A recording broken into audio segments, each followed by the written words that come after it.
Ma'am, your comment daw po sa pagbansag na pakawala niyo daw si Congressman Kiko Barzaga of Cavite, especially with his antics last weekend. Hindi ko... Okay, number one, kilala ko si Congressman Kiko Barzaga because of the campaign in Cavite in 2022.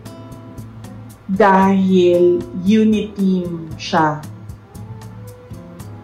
Ang pagkakaalam ko, ang mga magulang niya, hindi sila for the uniteam.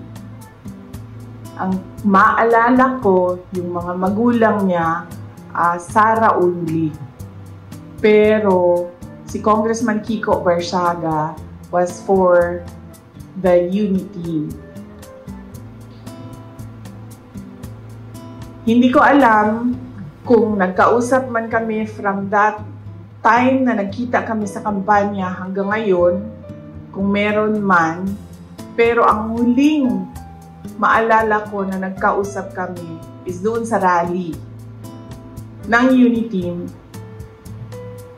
sa kanila, sa Dasmariñas, Cavite. Hindi ko pakawala si Kiko Barzaga. Sa tingin niyo ba, sa personality ni Congressman Kiko Barzaga, isa siyang tao na ma-handle ng kahit sino man?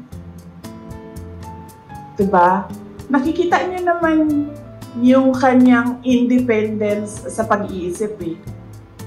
Nakikita niyo din yung kanyang lakas ng loob. Nakikita niyo din yung prinsipyo niya.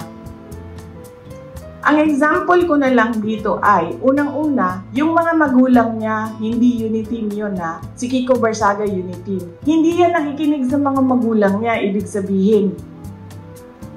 Diba? So bakit yan makikinig kay Sara Duterte? So no, I do not control Congressman Kiko Barzaga. He is his own person. He has his own principles, and he has his own free will.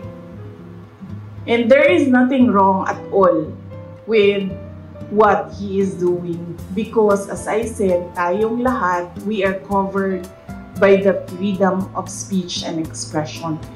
Unfortunately, meron tayong administrasyon na hindi nila matanggap na meron talagang mga tao na number one, hindi natatakot, at number two, hindi nabibili ng pera.